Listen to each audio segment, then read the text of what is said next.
Job lo tenía todo: riquezas incontables, una familia amorosa y una vida intachable. Era un hombre justo, temeroso de Dios y apartado del mal. Pero lo que está por ocurrir en su vida va mucho más allá de cualquier tragedia humana. Esta no es solo una historia de sufrimiento. Es una batalla invisible entre el bien y el mal, entre el silencio del cielo y el eco desgarrador del dolor humano. ¿Qué pasa cuando el hombre más justo es puesto a prueba como el más vil de los pecadores? ¿Qué clase de fe resiste cuando todo lo que amas te es arrancado sin explicación?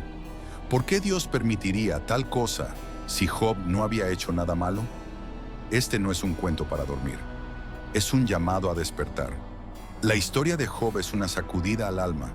Es un viaje al abismo del dolor, donde las preguntas más profundas sobre la justicia, el propósito y la fe chocan contra el misterio divino. Y al final, no todos salen igual. Prepárate para una historia cruda, intensa y profundamente humana. Porque cuando Job se encuentra cara a cara con Dios, no es solo él quien será transformado. Tal vez tú también lo seas. Job no era solo un hombre bueno, era el mejor de su generación. Vivía en la tierra de Uz, rodeado de bendiciones. 7 hijos, 3 hijas, miles de ovejas, camellos, bueyes y sirvientes. Era respetado, temido, admirado.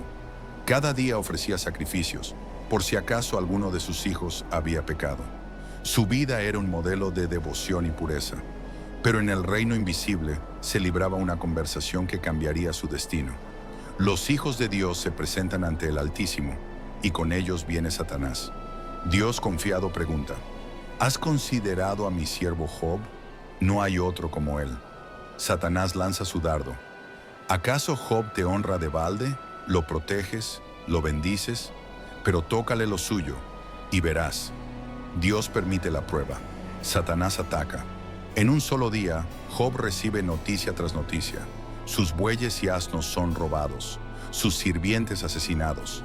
Fuego del cielo consume sus ovejas. Los caldeos se llevan sus camellos. Finalmente, un viento poderoso derriba la casa donde estaban todos sus hijos. Ninguno sobrevive. Job se queda quieto.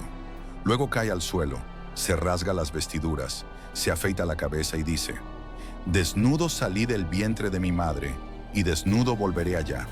Jehová dio, y Jehová quitó. Bendito sea el nombre de Jehová. Pero la historia no termina ahí. Satanás, humillado, vuelve con un segundo desafío. Tócale la carne, verás cómo te maldice. Y Job es herido con llagas desde la cabeza hasta los pies. Sin alivio, sin consuelo, se sienta entre cenizas, usando una teja rota para rascarse. El dolor es insoportable. Su esposa, consumida por la desesperación, le dice: ¿aún retienes tu integridad? Maldice a Dios y muérete. Job le responde: ¿recibiremos de Dios el bien y el mal no lo recibiremos? En todo esto, Job no pecó con sus labios. La caída fue total. Job ha perdido sus posesiones, sus hijos, su salud, su dignidad, pero aún no ha perdido su fe. Aún se aferra a algo invisible. Y es ahí, en ese momento de soledad y ruina, donde la verdadera prueba apenas comienza. Silencio. Eso es lo único que rodea a Job. Silencio del cielo, silencio de respuestas, silencio en su alma. Sus heridas supuran, su cuerpo está quebrado, sus pensamientos oscuros. Pero entonces finalmente Job habla, y lo que dice no es una oración, no es una alabanza, es un grito desgarrador. Job maldice el día en que nació. Maldito sea el día en que nací, que no haya amanecido jamás. ¿Por qué no morí al nacer? La vida que antes era un regalo, ahora se ha vuelto un castigo. La existencia, una prisión. Job no quiere vivir, no entiende por qué está vivo si todo le ha sido quitado. Sus palabras no son suaves, son duras, crudas, honestas, porque el sufrimiento arranca la máscara y deja solo la verdad desnuda. Y en medio de esa oscuridad aparecen 3 amigos, Elifaz, Bildad y Zofar. Vienen con la intención de consolarlo, pero al verlo ni siquiera lo reconocen. Lloran, rasgan sus vestidos y se sientan con él en el suelo, en silencio, por 7 días y 7 noches. porque a veces el dolor es tan profundo que ni las palabras se atreven a entrar. Pero eventualmente los silencios se rompen, y cuando hablan no traen consuelo, traen juicio. Job, algo hiciste para merecer esto. Dios no castiga sin razón. Arrepiéntete y Él te restaurará. Job escucha pero no se rinde, no porque no sienta dolor, sino porque sabe que hay algo más grande. Él sabe que no ha pecado como ellos insinúan, y eso lo lleva al límite. Job comienza a hacer lo impensable, a cuestionar, no solo a sus amigos, sino al mismísimo Dios. ¿Por qué nací? ¿Por qué permites que los malos prosperen? ¿Por qué callas, Señor? Job no blasfema, pero tampoco se queda callado. Levanta la voz desde su polvo, desde sus llagas, desde su desesperación. Su dolor se convierte en protesta, en clamor. Quiere justicia, quiere audiencia con su Creador. Y es ahí donde comienza a gestarse lo más poderoso, la conversación más atrevida de la Biblia. Job, un simple humano, alza su voz al cielo con una mezcla de reverencia y rabia. No exige venganza, no pide riquezas, solo quiere entender, porque a veces el dolor no busca alivio, solo busca sentido. La conversación se vuelve una batalla. Job, desde su miseria, se defiende.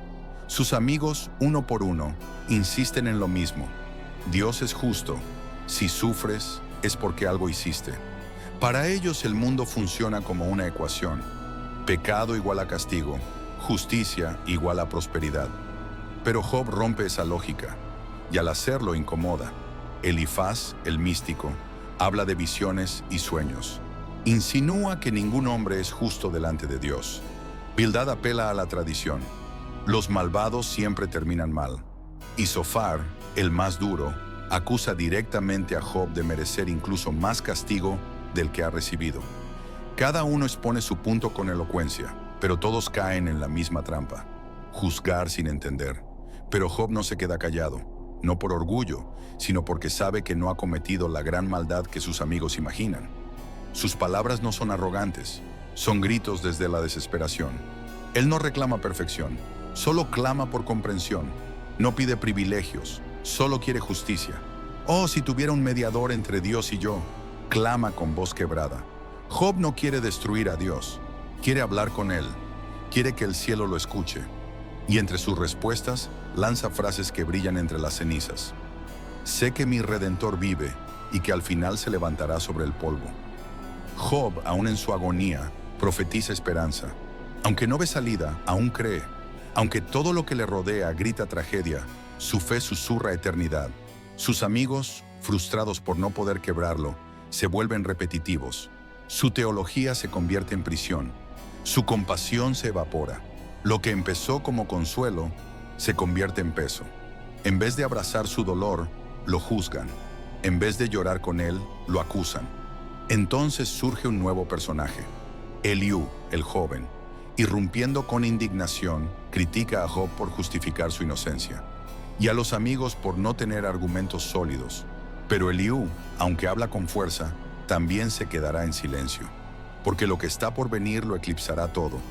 Porque cuando Dios hable, no lo hará para debatir, lo hará para revelar, y cuando el cielo truene con su voz, cada argumento humano se desvanecerá. Y entonces, el cielo habla. Después de capítulos de quejas, reproches, debates y silencios, Dios responde. Pero no lo hace con explicaciones. No le da a Job una lista de razones. No justifica su actuar. No pide disculpas. Dios aparece en un torbellino, y su voz no es suave. ¿Quién es este que oscurece el consejo con palabras sin conocimiento? Truena el Señor. Ciñe ahora tus lomos como un hombre, y yo te preguntaré, y tú me enseñarás. Lo que sigue no es una explicación, es una serie de preguntas. Dios no explica el sufrimiento, Dios revela su majestad. ¿Dónde estabas tú cuando yo fundaba la tierra? ¿Has mandado tú a la mañana en tus días? ¿Puedes atar los lazos de las Pléyades o desatar las cuerdas de Orión? Pregunta tras pregunta, imagen tras imagen.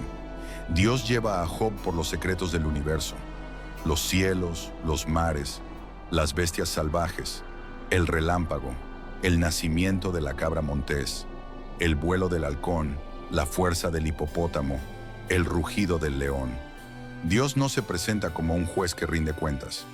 Se muestra como el creador soberano, infinito, indomable. No es un ser que Job pueda controlar ni entender por completo.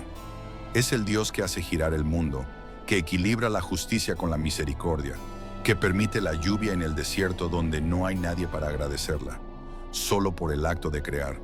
Job escucha y queda sin palabras. Yo hablaba lo que no entendía, reconoce. Cosas demasiado maravillosas para mí. En ese momento Job no recibe todas las respuestas, pero sí recibe algo más grande, una visión de Dios, una revelación que cambia su perspectiva, que transforma su dolor en reverencia. De oídas te había oído, mas ahora mis ojos te ven. Por tanto me aborrezco y me arrepiento en polvo y ceniza. Dios no necesitó justificar sus acciones, solo tuvo que mostrarse, y al hacerlo, Job encontró paz. No porque su sufrimiento tuviera sentido humano, sino porque entendió que detrás del misterio hay un Dios que no ha perdido el control. Cuando Dios habla, la tormenta exterior queda en segundo plano. Lo que se calma es la tormenta interior. Job no solo fue restaurado, fue transformado. Después de la tormenta, Dios no solo vindica a Job, también lo bendice. Le devuelve el doble de lo que había perdido. Nuevas tierras, nuevos animales, nueva familia. Sus hijas son tan hermosas que sus nombres quedaron registrados para siempre. Y Job vivió 140 años más, viendo hasta la cuarta generación. Pero lo más grande no fue lo que recuperó, fue lo que descubrió. Job pasó de conocer a Dios por palabras a conocerlo por experiencia, de escuchar a ver, de preguntar a confiar. Y en medio de todo, algo poderoso queda claro. El sufrimiento no siempre es castigo. A veces es el escenario donde se revelan los misterios más profundos del alma y del cielo. La historia de Job no responde todas las preguntas del dolor humano, pero nos deja una verdad inquebrantable. Incluso en la oscuridad, Dios está presente. Incluso en el silencio, Él sigue obrando. A veces no necesitamos respuestas, solo necesitamos a Dios mismo. Si esta historia te tocó, te dejó pensando, o simplemente te abrió los ojos a algo nuevo, dale like al video y compártelo con alguien que necesite escuchar esto. Y si quieres seguir explorando historias que inspiran fe, despiertan esperanza y confrontan el alma, suscríbete a nuestro canal Fe Esperanza. Cada semana te traemos contenido que va directo al corazón. Nos vemos en el próximo video. Que Dios te bendiga.